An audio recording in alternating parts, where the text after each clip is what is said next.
السلام عليكم ورحمة الله وبركاته. أهلا بكم معايا فيديو جديد من فيديو النهاردة إن شاء الله هيكون بناء على طلباتكم، وطلب ملح جدا لعروسة محتاجة تعمل سداسي الزهرة الأفريقية في مفرش سرير خاص بالجهاز بتاعها على راسي من فوق ومن عينيا الاتنين. والنهاردة هشرح معاكم موديل من موديلات الزهرة الأفريقية، لأن الزهرة الأفريقية احنا ممكن نشتغلها بأكتر من طريقة. النهاردة بإذن الله هنشرح مع بعض طريقة، وفي أكتر من فيديو هنشرح بقية الطرق. اتمنى ان فيديو النهارده يكون سهل وبسيط عليكم وكمان ينول اعجابكم. بسم الله الرحمن الرحيم. وزي ما احنا شايفين وحدتنا من اجمل الوحدات اللي بحبها جدا وبحب اكون منها كتير جدا مفارش سرير. زي ما احنا شايفين الوحده بتاعتنا من اول مميزاتها طبعا بعد جمالها ان انت بتسمح لك تستخدمي مجموعه من الالوان، يعني اقدر استخدم مجموعه كبيره من الالوان واجمع كل الوحدات دي بلون واحد او بلونين اللي هم بيكونوا السطر او السطرين اللي في الاخر زي ما احنا شايفين. طيب نقول بسم الله الرحمن الرحيم. في البداية ببتدي أكون الوحدة بتاعتي. هستخدم الأبيض والأورنج واللون الفوشيا واللون اللي هو بيكون كافيه الداكن شوية، لكن احنا طبعا نقدر نشتغل بالألوان اللي احنا حابينها كلها. في البداية بسم الله الرحمن الرحيم ببتدي أكون 12 عمود، ما بين كل 2 عمود باخد سلسلة مسافة. هكون دائرة سحرية في البداية. بسم الله الرحمن الرحيم اسيب مسافة من الخيط، وعلى 2 من الأصابع ابتدي أكون دائرة سحرية، ألف الخيط وارجع للخلف واجي تاني للأمام. مش بجيب الخيط بقى جنب بعضه، لا عكس بعضه شكل حرف الإكس، ومن نفس المكان برجع تاني للخلف. هلف ايدي الناحية التانية. اتكون عندي هنا حلقتين، بدخل تحت الحلقة الأولى وبسحب من تحتها الحلقة التانية وبلف ايدي الناحية التانية واحدة واحدة. خرج الخيط من على ايدي. تأكد ان طرفين الخيط داخل الدائرة السحرية. طرف خيط البداية حافظي عليه يقفلك الدائرة السحرية في النهاية، لكن انتي مش بتشتغلي بيه، لكن لازم تاخدي بالك منه كويس. اما طرف الخيط المتصل بالشلة ابتدي ارفعه على ايدي عشان اشتغل. ما اقدرش اشتغل داخل الدائرة السحرية قبل ما اقفلها ازاي؟ بيكون عندك على الابرة حلقة، بسحب الخيط واخرج منها بغرزة سلسلة زي ما احنا شايفين. طيب بما اننا بنشتغل بغرزة العمود هبتدي اشتغل كمان سلسلة. السلسلتين دول انا مش هعتبرهم اي حاجة معايا من العدد، هم مجرد سنادة توصلني لارتفاع مقارب للغرزة الاولى. والغرزة الاولى هي غرزة عمود بلفة. زي بشتغله بيكون عندك على الابرة حلقة، بلف لفة واحدة بقى معايا حلقتين، لفيت لفة واحدة لانه عمود بلفة واحدة. بدخل داخل الدائرة السحرية، ألف الخيط وأسحب تاني وأخرج معايا 1 2 3 حلقات. هسحب الخيط وأخرج من حلقتين، 1 2. بس طبعا نسحب الخيط كويس. يتبقوا حلقتين هسحب الخيط وأخرج منهم. كمان عمود بلفة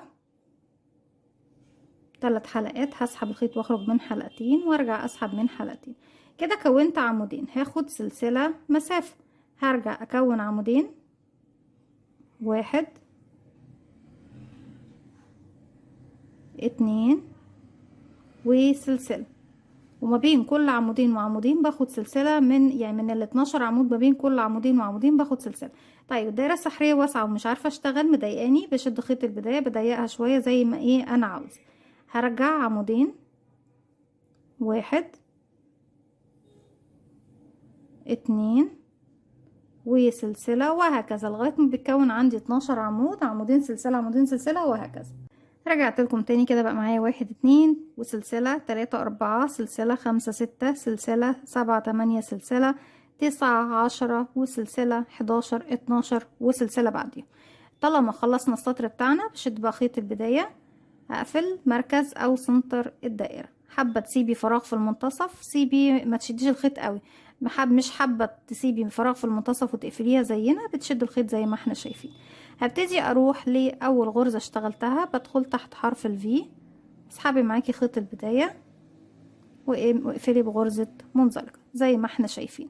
هبتدي مش هشتغل بقى هي بنات، مش هشتغل على الاعمدة، هشتغل على السلاسل، السلسلة بس اللي بتقابلني. تمام، نمشي بمنزلقة كمان لغاية الفراغ اللي جاي، وابتدي اضيف اللون الجديد.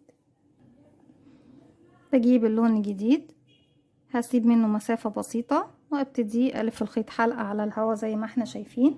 بدخل داخل الحلقة، الف الخيط واخرج منها واقفل عقدة البداية. هسحب الحلقة الجديدة من تحت الحلقة اللي عندي على الابرة، واشد الخيط طبعا اللي انا ختمت بيه شغلي،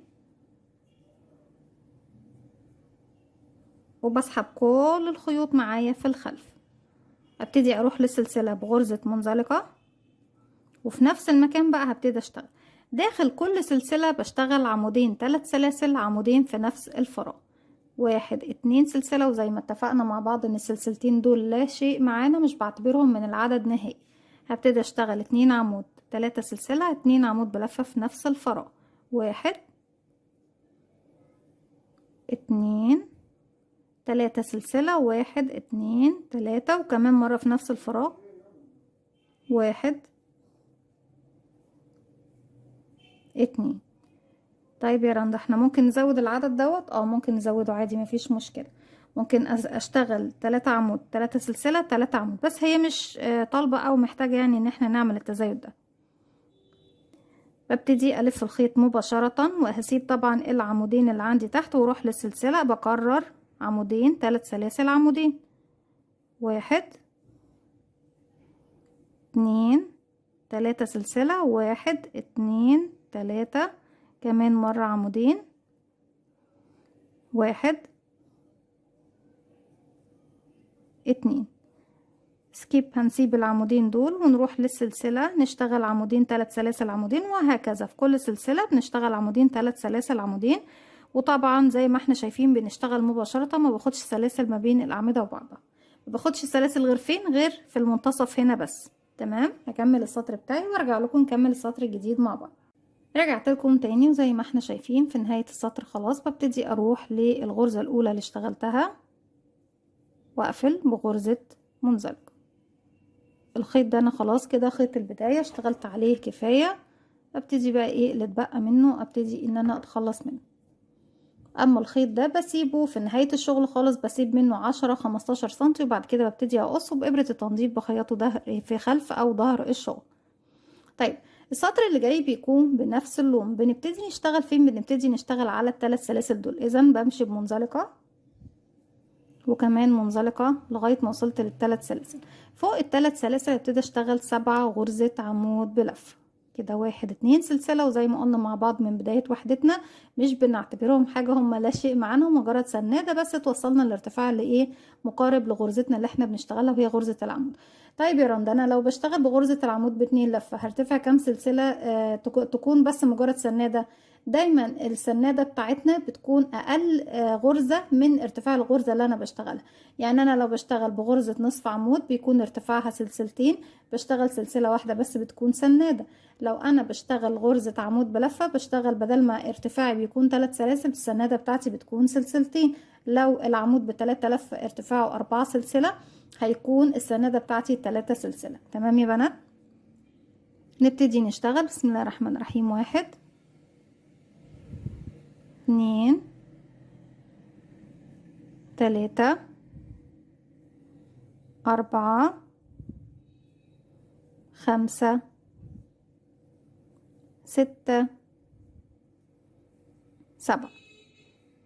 باخد سلاسل ما بين الفراغ والفراغ؟ لا، بلف الخيط على طول على الإبرة، بسيب ال4 عمود دول واروح لل3 سلاسل بس، اشتغل 7 عمود. 1 2 3 4 5 6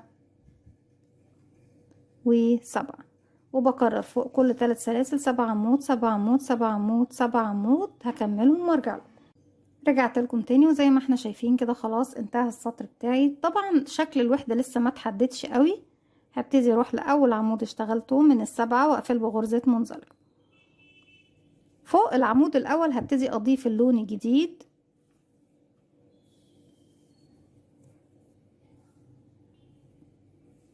بسيب مسافة بسيطة من الخيط وابتدي الف الخيط حلقة على الهواء.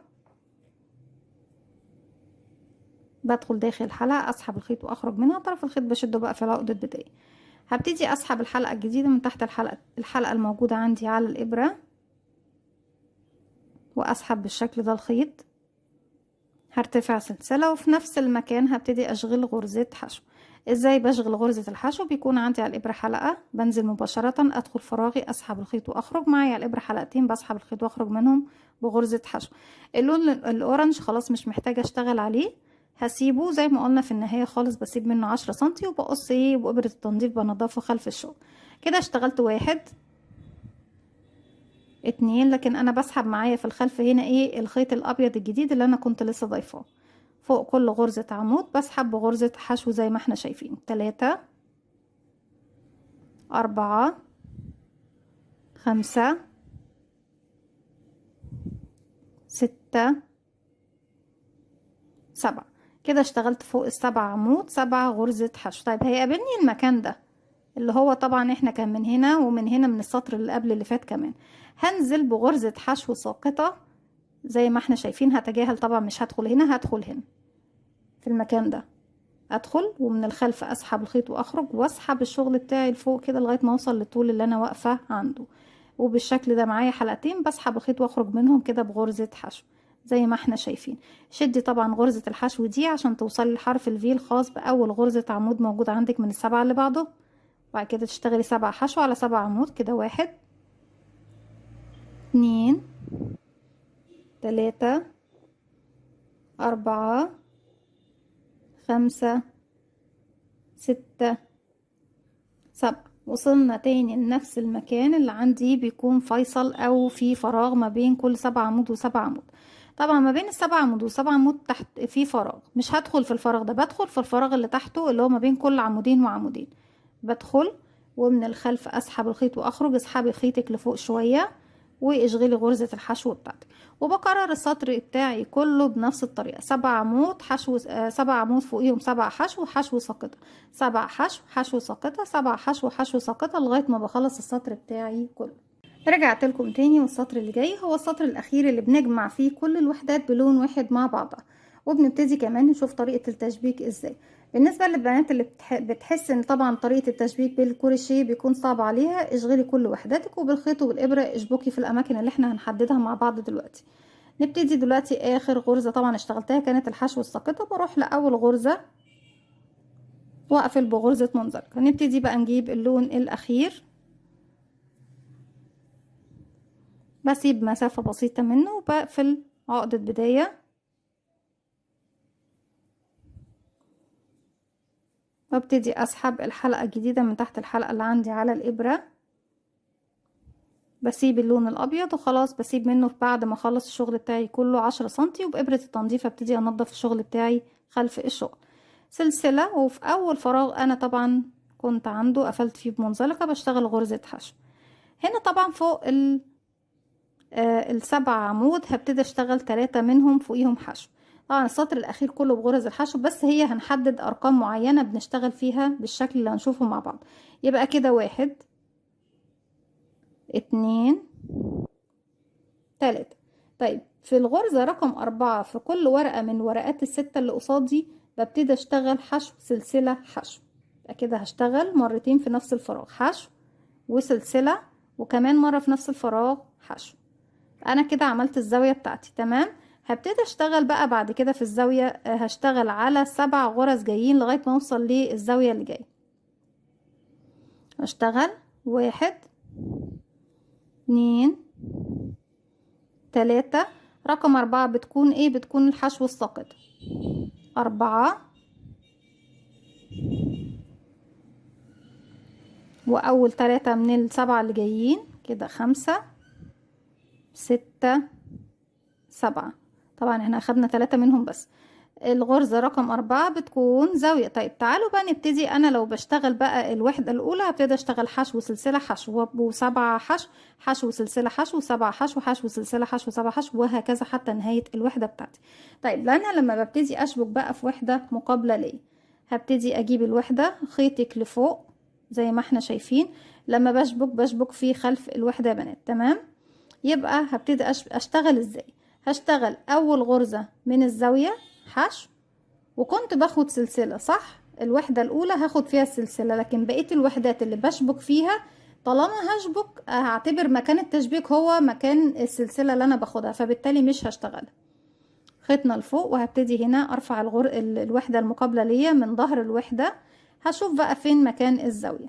عندي هنا ده مكان الزاوية، حشو سلسلة حشو. هنزل من تحت السلسلة اسحب الخيط واخرج معايا على الابره حلقتين، هسحب الخيط واخرج منهم بغرزه حشو. وبالشكل ده ادتني من فوق كاني اشتغلت ايه السلسله بتاعتي. هرجع تاني لنفس الفراغ هو واشغل غرزه الحشو التانية في الزاويه زي ما احنا شايفين. هبتدي اشتغل اللي جايين دول كده 1 2. وفي الغرزة رقم 2 هنبتدي نعمل ايه يا بنات؟ هسحب الحلقة بتاعتي كده شوية. تمام. هنا بردك هشوف دي مكان الزاوية ماليش علاقة بيها، بس اشوف بس حرف الفي ليها اهو. بعد 1 2 وفي رقم 3 هنا كده، لا عفوا كده دي الزاوية وبعد كده اشتغلت غرزتين. طيب دي الزاوية وبعد كده اشتغلت غرزتين في تاني غرزة اهي، بدخل من تحت حرف الفي بس انا هنا في وش الشغل. هسحب الحلقة دي كده بالشكل ده واروح اشتغل الحشو دي والحشو اللي فوق الغرزة الساقطة والحشو اللي وراها زي ما احنا شايفين بالشكل ده. فانا كده اشتغلت من العدد اللي عندي دي كده الغرزة الساقطة، دي اول واحدة من الغرز الثلاثة اللي في الجهة دي. ببتدي اسحب الخيط بتاعي كده هنا عندي 1 2 3 1 2 رقم 3 بدخل من تحت حرف الفي من الامام كده واسحب الخيط بتاعي بالشكل ده. اسحبي ادي لنفسك مساحة كافية وروحي بعد كده اشتغلي. احنا كده بقى اشتغلنا كام؟ دي الساقطة اشتغلنا 1 2، نعد من هنا عشان نتأكد 1 2 3، يبقى لا دي رقم 3. هنا دي رقم 4 يعني هتكون زاوية، فبشتغل فيها حشو وبدل ما اخد سلسلة هجيب بقى الوحدة المقابلة ليا هنا حشو سلسلة حشو، من تحت السلسلة هدخل اسحب الخيط واخرج واشغل غرزة حشو وارجع تاني لوحدتي اشغل غرزة حشو تانية في نفس الفراغ. زي ما احنا شايفين هنا اماكن التشبيك احنا شبكنا كم مرة؟ 1 2 3 4 في الزاويتين وفي المكانين دول. تمام يا بنات؟ عندك 7 غرز ما بين الزاوية والزاوية، قسميهم على اماكن التشبيك بتاعتك، بس المهم ان المكان بتاع غرزة الحشو الساقطة من هنا ومن هنا يكون فوقيه فراغ بالشكل ده. يبقى عندي هنا فراغ 2 3 زي ما احنا شايفين. ابتدي بقى اكمل السطر بتاعي ان انا بشتغل 7 حشو فوق ال7 غرز الجايين. 1 2 3 4 اللي هي بتكون تحت فوق الغرزة الساقطة، 5 6 7. طيب انا لو عندي واحدة مقابلة ليا هبتدي اشتغل حشو واشبك واشتغل حشو تاني. ما عنديش يبقى هشتغل حشو سلسلة وحشو وبكمل بنفس الطريقة لغاية ما بوصل لنهاية السطر. رجعت لكم تاني وفي نهاية السطر بنقفل بمنزلقة في اول غرزة حشو اشتغلنا. بكده بكون خلصت معاكم الموديل النهاردة، وهو اول موديل من موديلات وحدة الزهرة الافريقية. اتمنى يكون سهل وبسيط عليكم وكمان ينول اعجابكم، وان شاء الله في الفيديوهات اللي جاية هشرح معاكم اكتر من موديل لوحدة الزهرة الافريقية. بكون مبسوطة جدا لما بتطلبوا مني اي موديل نشرحه مع بعض، وبكون مبسوطة اكتر لما بلبي الطلب دوت وبنفذه زي ما احنا شايفين مع بعض. اتمنى طبعا الفيديو يكون سهل وبسيط عليكم وينول اعجابكم. فضلا ليس امرا، ما تنسوش اذا عجبكم الفيديو تدعموني بلايك وشير وسبسكرايب، واستنوني فيديو جديد من تنسوش كمان تفعلوا زرار الجرس ليوصلكم مني كل جديد. السلام عليكم ورحمة الله وبركاته.